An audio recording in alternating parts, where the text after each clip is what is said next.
2 morts, 6 blessés et 3 armes emportées et une dizaine d'interpellations. C'est le bilan des manifestations des mouvements citoyens ce lundi à Goma pour dire non à la présence des policiers rwandais dans cette partie du pays. Meurtre d'Olivier Mpunga, un procès en flagrance des présumés auteurs du décès de ce jeune Congolais de 32 ans s'est ouvert ce lundi, 48 heures après avoir été torturé et interpellé par les services spéciaux de la police nationale congolaise. 2 jours après son accident de voiture, l'ancien président de la République s'est montré en public pour la première fois dans sa ferme de Kingakati. Joseph Kabila se porte très bien. Les détails dans ce journal.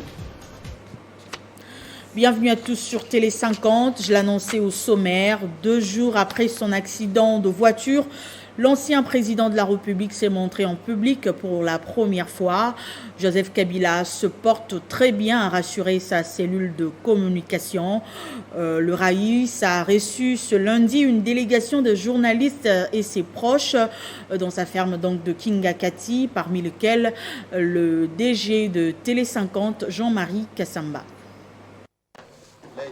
Plus de peur que de mal, Joseph Kabila, bien plus en forme que jamais. L'accident de circulation n'a pas eu raison de lui.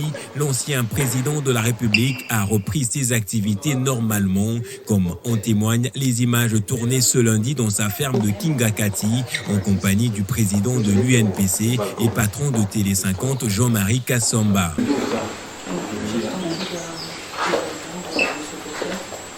Avec son sourire qui ne le quitte jamais et très détendu, Joseph Kabila a échangé longuement avec ses hôtes et a même posé sur des photos avec quelques-uns. Pour sa communication, l'ancien président de la République est en très bonne santé. Alors, nous avons tenu à ce que Télé 50 arrive sur le terrain pour avoir des éléments, mais aussi pour palper du doigt que le président Joseph Kabila va très très bien. Effectivement, il y a eu un accident, mais il va bien, vous l'avez vu en image, comme vous êtes en train de visionner en ce moment même, je présume. Il se porte très bien. Pour ceux qui racontent ce qu'ils veulent, vous savez, nous, ça ne nous fait pas peur parce que si on doit rajouter cette rumeur sur la liste de celles qui existent déjà, on sera au-delà de l'infini. Donc aujourd'hui, nous sommes précisément le 20 décembre 2022 et Joseph Kabila se porte très bien par la grâce des dieux et il se portera bien tant que le Congo existe. À bord de sa Peugeot 404 de collection le week-end dernier, le président honoraire était sorti de la route alors qu'il regagnait son domicile. Sur Internet, ce sont des messages de soutien par milliers qui ont trôné les réseaux sociaux. Très attaché à sa population congolaise, le Raïs s'est montré reconnaissant vis-à-vis de la sollicitude qui a suivi l'événement. Dans l'actualité également, les activités socio-économiques ont tourné au ralenti ce lundi dans la ville de Goma, au Nord Kivu. C'est la suite à une journée ville morte initiée par des mouvements citoyens pour dire non à la présence de la police rwandaise dans cette partie du pays. 2 morts, 6 blessés et 3 armes emportées ainsi qu'une dizaine d'interpellations. C'est le bilan des échauffourées qui ont opposé les manifestants à la police nationale congolaise. Voici ce à quoi a ressemblé la ville de Goma toute la journée de ce lundi.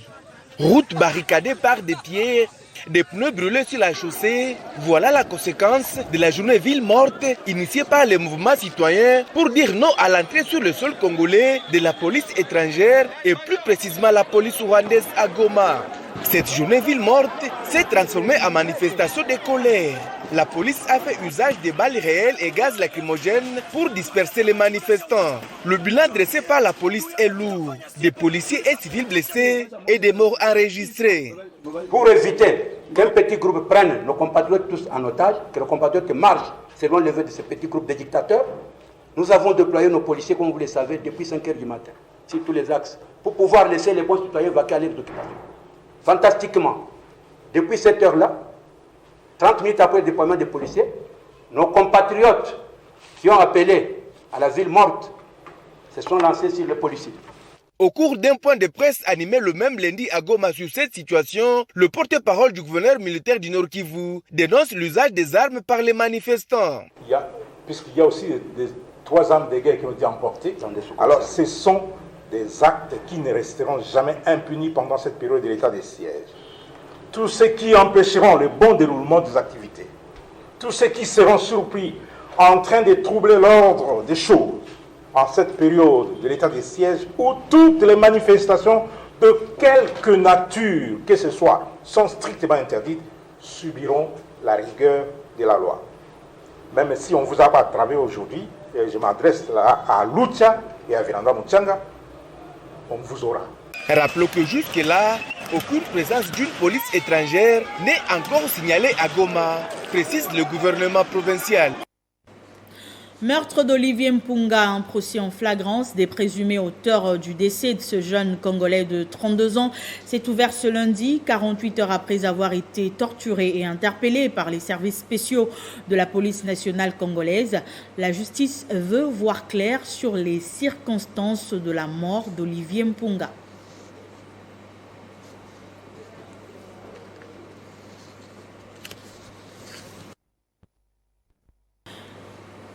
C'est une scène à peine croyable. Des officiels congolais, dont notamment le ministre des Infrastructures et des députés nationaux, ont été la cible des tirs de la part des policiers commis à la garde d'un domaine privé.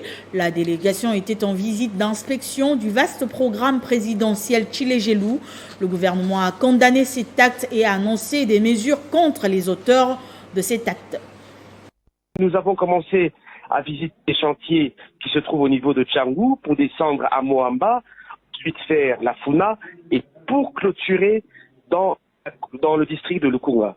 Et plus précisément, nous avons clôturé dans le quartier Mbouti sur l'avenue du Fleuve et c'est là le directeur général de l'OVD va nous expliquer qu'il y a un problème sérieux et que les travaux du chantier souvent sur l'avenue du Fleuve est aux arrêts parce qu'il y aurait un sujet expatrié qui aurait érigé un mur qui empêche la continuité des travaux.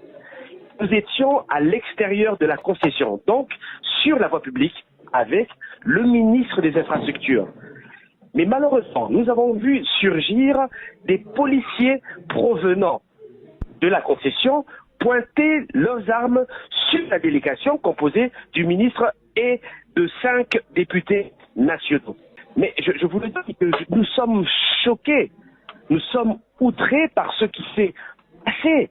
Si aujourd'hui, des policiers congolais attaquent une délégation composée d'un ministre d'État et des députés nationaux, qu'en sera-t-il de la population congolaise? Je vous le dis.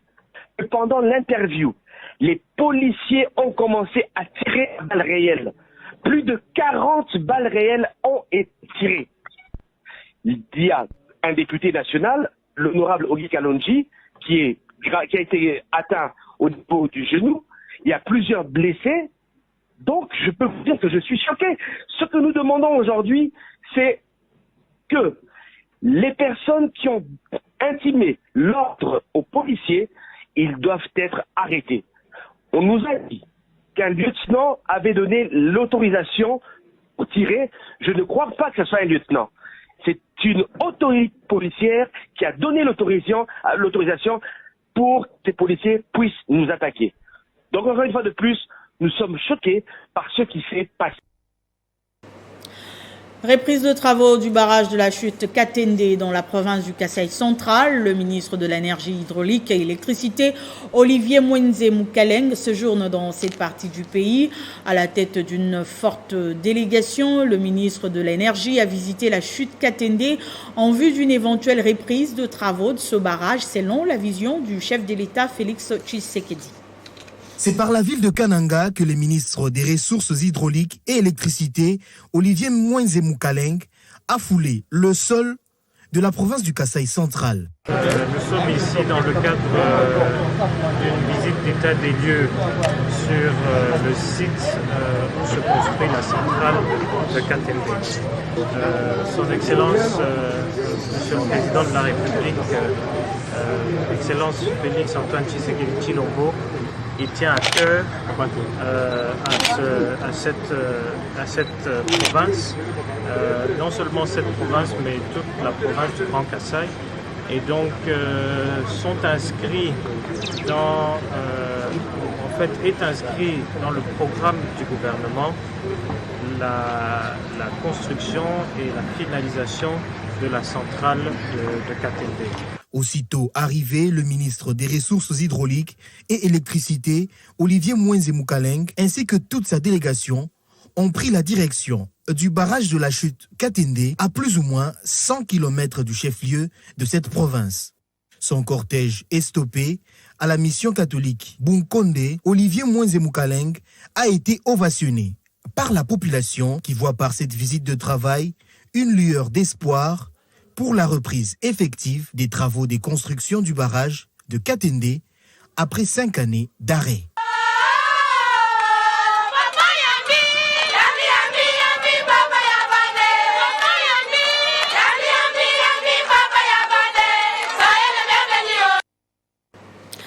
La justice élève une nation, c'est le slogan du sit-in organisé ce lundi devant la Cour de cassation par les jeunes du mouvement Organisation citoyenne pour un Congo retrouvé que dirige Eric Chamanga. Ces jeunes invitent les animateurs de l'appareil judiciaire de la RDC à la lutte contre les antivaleurs qui gangrènent notre justice.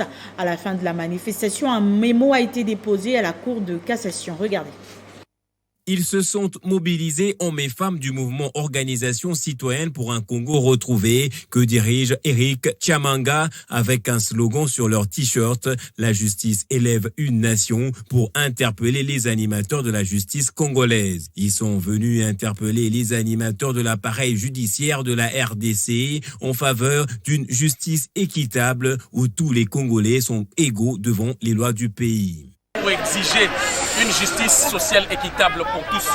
Nous avons remarqué depuis un moment que le juge de notre République prenne des décisions qui vont à l'encontre avec un véritable état de droit. Et aujourd'hui, pour une fois, le peuple congolais, nous avons fait confiance à cette justice, des choses qui n'ont jamais existé dans ces pays. Mais aujourd'hui, ils veulent en abuser. Certes, le chef de l'État a dit et a parlé de la séparation de pouvoir, mais cela ne leur donne pas l'approbation de prendre des décisions qui vont à l'encontre d'un état de droit et puis qui ne profitent pas au peuple congolais. Cette mobilisation est accompagnée d'un mémo adressé aux animateurs de la justice pour mettre fin aux inégalités sociales et autres antivaleurs qui gangrènent notre justice. Si réellement la justice peut élever une nation, je crois qu'il en va de l'intérêt de tous d'ouvrir l'œil sur sa manière de travailler ou d'agir. Une justice qui ne privilégie pas la morale publique, qui choque les sensibilités. Beaucoup de personnes sont victimes des injustices. Il y a une justice à double vitesse. Une justice pour le pauvre, une justice pour le riche. Celle du pauvre, c'est celle de pouvoir les museler. Nous ne sommes pas d'accord avec cette manière d'agir les choses. Si le peuple ne se retrouve pas dans cette justice, le peuple est muselé. Le peuple n'est pas regardé à sa juste valeur. Je crois qu'il en va de notre intérêt en tant qu'organisation citoyenne de réclamer la justice. Le mémo est déposé et les membres s'en vont avec promesse de revenir si leurs demandes ne sont pas prises en compte. Écho des partis politiques à présent, commémoration d'un double événement le samedi 18 décembre à Kinshasa. Il s'agit du 11e anniversaire de l'Alliance des forces démocratiques du Congo et du 4e anniversaire du regroupement politique AFDCA. L'autorité morale de ce regroupement politique, le président du Sénat, Modeste Bahati Lukwebo, a fêté avec les cadres et militants de l'AFDCA.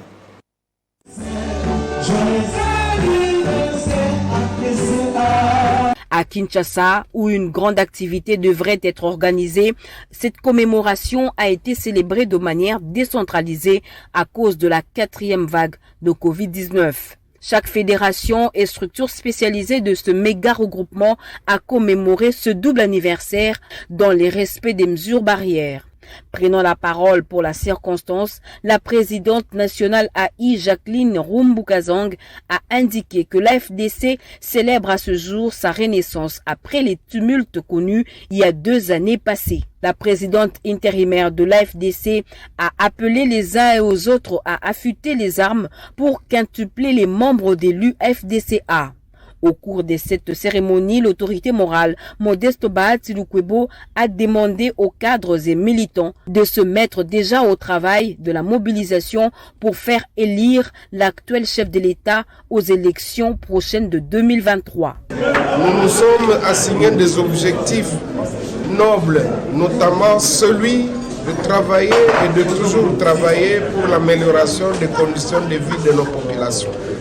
Ceci pour répondre à l'appel de son Excellence Félix-Antoine Tshisekedi Tshilombo, président de la République, qui veut que réellement il y ait un changement positif.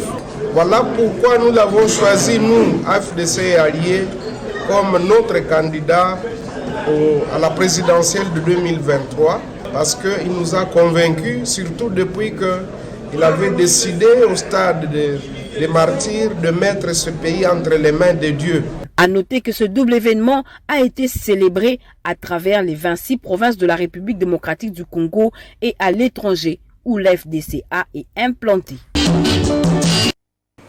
Dans le même registre, 11e anniversaire de l'Alliance des forces démocratiques du Congo et 4 ans d'existence du regroupement AFDCA, la fédération du Moamba l'a célébré au cours des diverses activités dans ce district. C'était une occasion pour cette fédération de réaffirmer sa loyauté à l'autorité morale de l'AFDCA.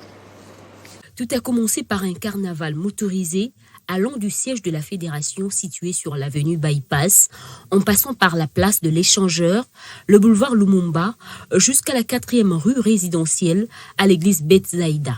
Les cadres de l'Alliance des forces démocratiques du Congo Moamba, sélectionnés en tenant compte des mesures barrières dues à la 4e vague du Covid-19, ont pris d'assaut cette église pour rendre grâce à Dieu qui a gardé leur parti politique, leur regroupement, 11 ans durant.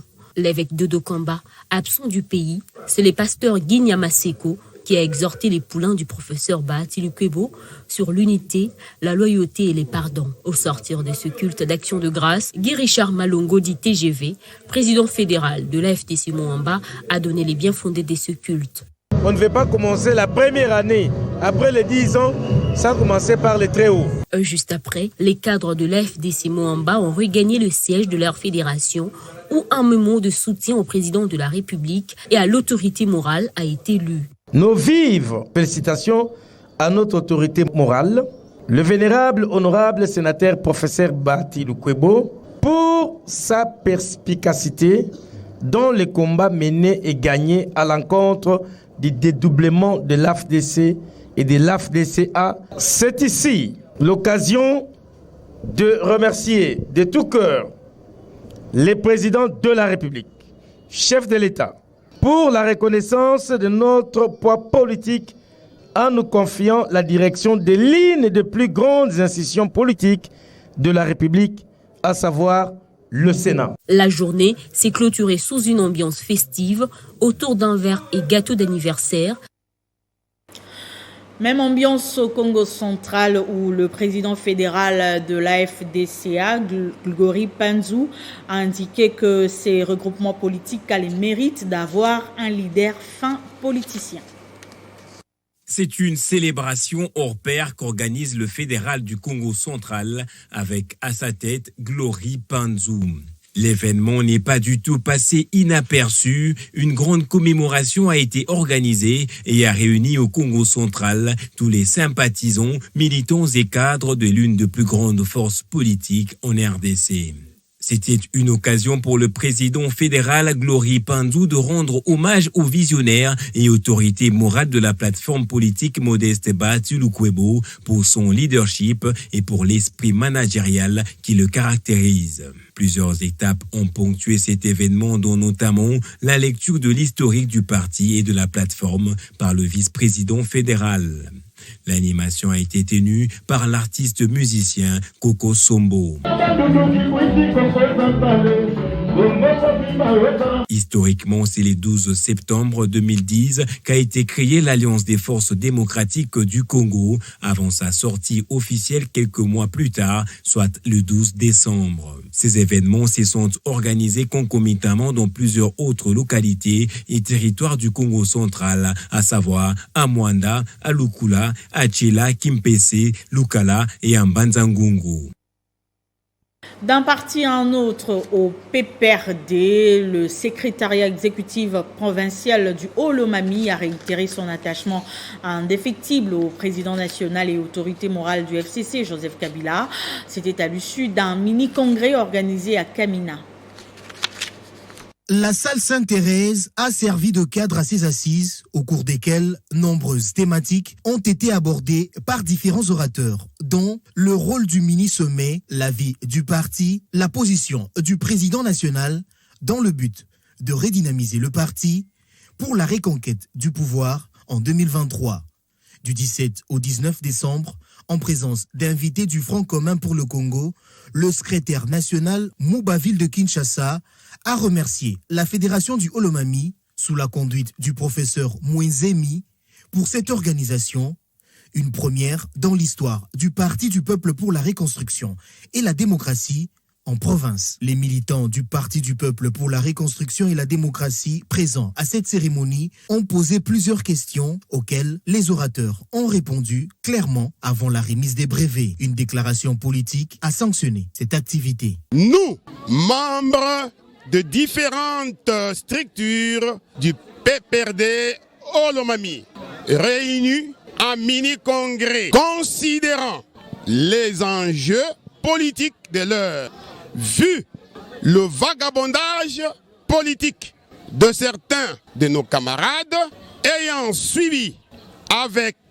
assiduité les thèmes proposés à ces assises, et réitérons notre indéfectible attachement aux camarades président national de PPRD et autorité morale de FCC. Nous citons Joseph Kabila Kabange. Lui promettons la loyauté, la fidélité et la constance au parti. Le PPRD et son président national sont en bonne santé et restent ouverts à toute adhésion. Autre chose à présent, santé sexuelle et reproduction, le ministère de la Santé, à travers son programme national de la santé de l'adolescent, avec l'appui de l'organisation internationale IPAS, a organisé ce lundi un atelier de dissémination des résultats de la recherche sur l'évaluation de stratégies visant la réduction et l'amélioration de l'autogestion de l'avortement via la télémédecine. Désormais, toutes les femmes peuvent, sans se déplacer, avoir toutes les informations sur la contraception et l'avortement. Vouloir ou pas, les jeunes adolescentes s'adonnent fréquemment à l'avortement clandestin en République démocratique du Congo. Le ministère de la Santé publique, à travers son programme national de la santé de l'adolescent, avec l'appui de l'organisation internationale IPAS, a organisé ce lundi 20 décembre 2021 un atelier de dissémination des résultats de la recherche sur l'évaluation des stratégies visant la réduction des méfaits de l'avortement à risque et l'amélioration de l'autogestion de l'avortement via la télémédecine. Pour ce faire, des outils ont été développés. D'abord, les chatbots pour une conversation instantanée via WhatsApp et l'application Airspirien, facilement téléchargeable et qui contient toutes les informations sur la contraception et l'avortement. Quand la femme décide d'accéder à un avortement, c'est rare de voir cette femme aller s'adresser d'abord au prestataire de soins. Elle va se baser d'abord sur l'information disponible au niveau de la communauté. Pour nous, nous disons disponibiliser l'information fait partie des droits légitimes de chaque individu sur la terre. Ces outils ont permis à plus de 2000 femmes de la capitale Kinshasa d'éviter tout avortement clandestin, un travail de terrain réalisé entre octobre 2020 et juin 2021 à l'intention des femmes, les prestataires et les vendeurs de médicaments. Déjà en 2016, il y a une étude qui a été menée dans cette ville de Kinshasa où on a recensé 146 700 avortements. Et il y avait à l'époque 61%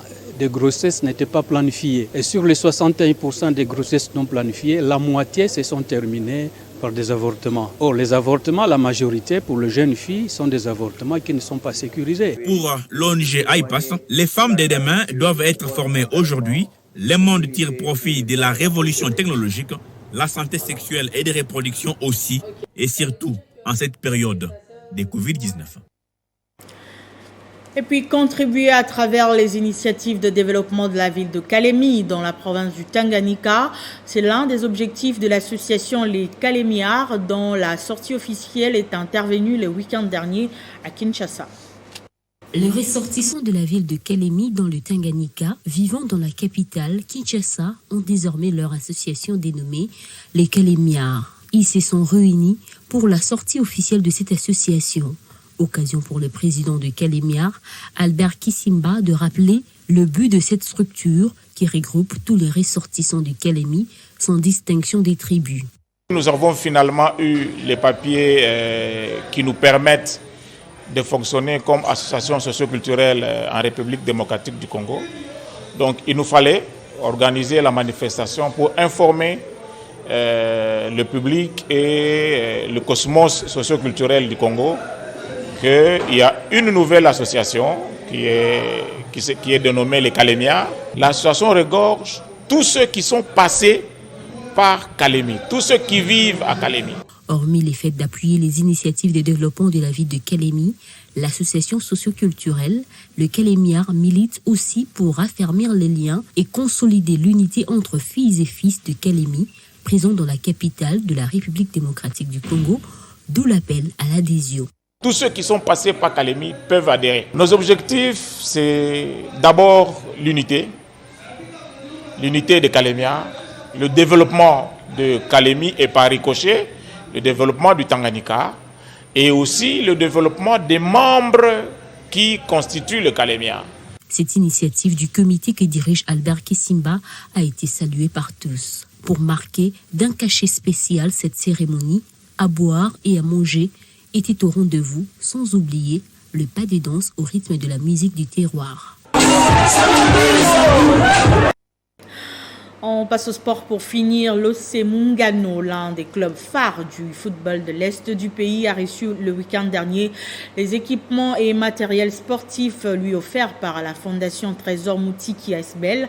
La remise a eu lieu au stade de la Concorde de Katoudou de la ville de Bukavu en présence des supporters et fanatiques de ce club. Après avoir signé la convention de collaboration à Kinshasa il y a une dizaine de jours avec l'Olympique Club Mungano, la fondation TMF a remis officiellement vendredi 17 décembre dernier le premier lot d'équipements et matériel sportif à ce club de Bukavu. L'objectif de ces partenariats est de voir la marque TMF devenir officiellement le nouvel équipementier et habilleur de l'OC Mungano. Les délégués de la fondation TMF, Bienvenue Kaleba et Dieudonné Bazika, venus de Kinshasa pour la circonstance, ont décrit la TMF qui est une organisation caritative ayant pour but de promouvoir les talents de la jeunesse dans les installations du stade de la Concorde de Katoudou devant les fans et autres sympathisants du club. Les délégués de la fondation TMF ont remis au vice-président de l'OC Mungano 5 jeux de vareuse pimpants neufs fabriqués en Turquie et d'autres accessoires tels que les protèges tibia, équipement des gardiens de but, 40 ballons, 50 chasubles pour entraînement, sacs et autres filets porte-ballons. Ce geste n'a pas laissé indifférents les fans et dirigeants de Mungano qui ont remercié la fondation TMF et ont promis de bien conserver tous ces matériels. La fondation Trésor Moutiki annonce l'ouverture dans les prochains jours d'une boutique à Bukavu où les fans de Mungano vont se procurer de t-shirts et autres insignes du club.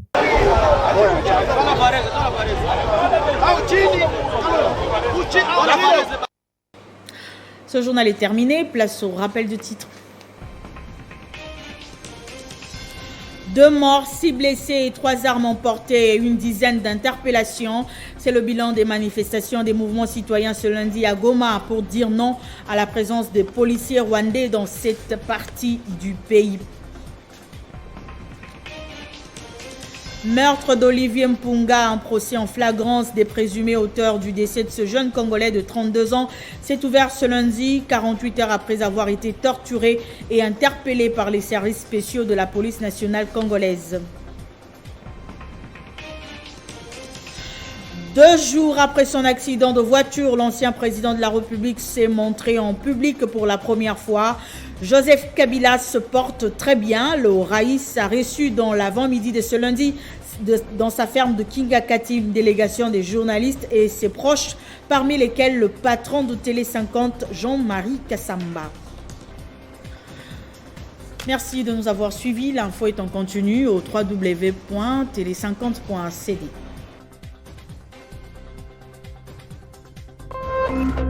Téléchargez les infos Télé 50 sur www.tele50.cd.